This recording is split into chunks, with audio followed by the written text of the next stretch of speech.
In this video, I'm going to teach you how to fix version 2.0 in Call of Duty Mobile. It's a very quick and easy process, so make sure to follow along. If you get this warning when trying to play Call of Duty Mobile, it means that you are running an outdated version of the game. And because you need to play online, everyone needs to be on the same compatible version.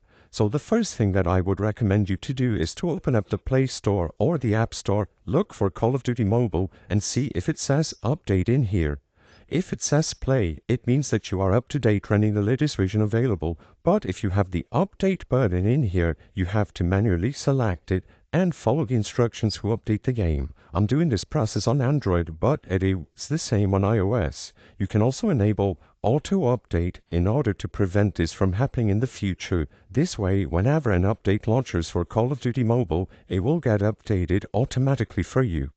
With this step out of the way, you can try to go ahead and open up the game to see if it works.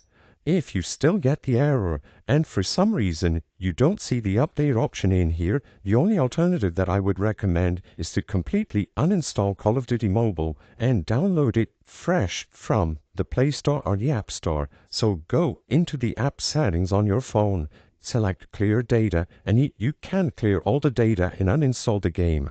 The next time you download it from the Play Store or the App Store and run it, it should automatically download all the necessary files, so you won't have to manually update it. But as long as you make sure that you have all the necessary files and you are up to date, you will be able to play COD Mobile.